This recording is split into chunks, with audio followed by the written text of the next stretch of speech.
We'll be reading today in Genesis chapter 3, starting with verse 1. And there is an awful lot in this chapter. Life-changing events, actually, which affected the whole history of mankind. So we'll begin reading. Verse 1. The serpent was the craftiest of all the creatures the Lord God had made. So the serpent came to the woman. Really, he asked? None of the fruit in the garden? God says you mustn't eat any of it? Of course we may eat it, the woman told him. It's only the fruit from the tree at the center of the garden that we are not to eat.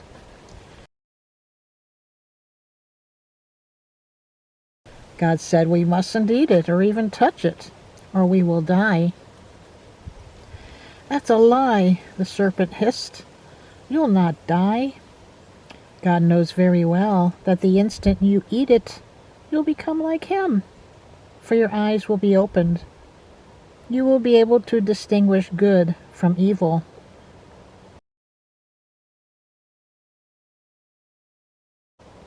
The woman was convinced. How lovely and fresh-looking it was, and it would make her so wise.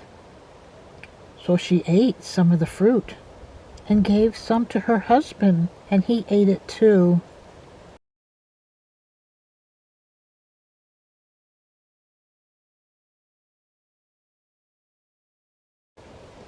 As they ate it, suddenly they became aware of their nakedness and were embarrassed. So they strung fig leaves to cover themselves around the hips. That evening they heard the sound of the Lord God walking in the garden, and they hid themselves among the trees.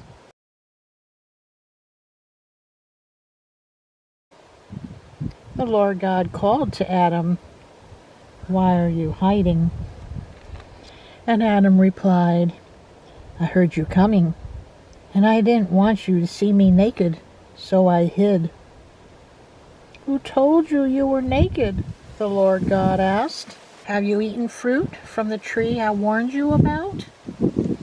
"Yes," Adam admitted, "but it was the woman you gave me who brought me some, and I ate it."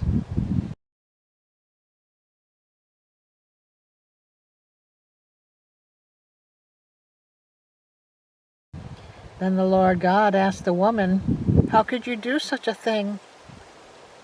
"The serpent tricked me," she replied.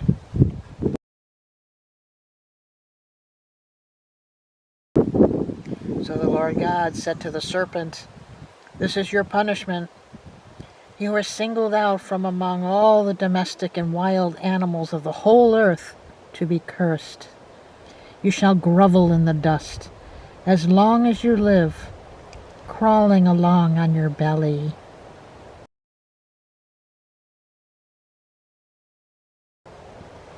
From now on, you and the woman will be enemies, as will all of your offspring and hers.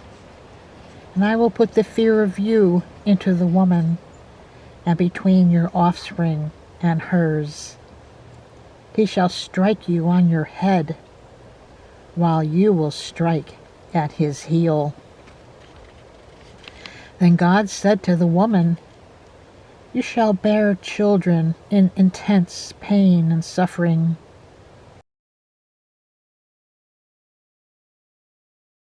Yet even so, you shall welcome your husband's affections, and he shall be your master." And to Adam God said, "Because you listened to your wife and ate the fruit which I told you not to, I have placed a curse upon the soil. All your life you will struggle to extract a living from it. It will grow thorns and thistles for you, and you shall eat its grasses.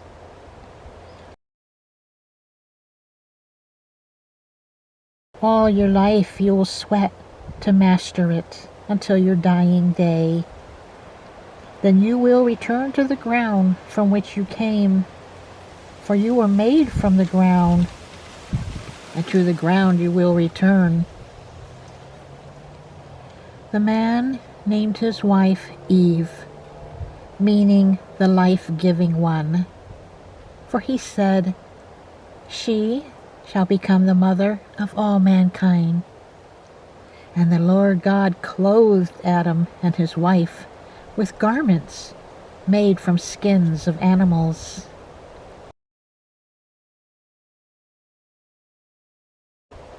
Then the Lord said, "Now that the man has become as we are, knowing good from bad, what if he eats of the fruit of the tree of life and lives forever?"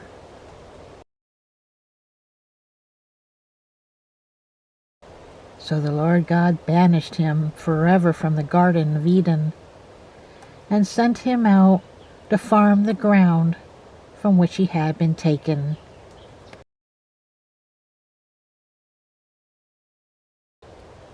Thus God expelled him and placed mighty angels at the east of the Garden of Eden, with a flaming sword to guard the entrance to the tree of life.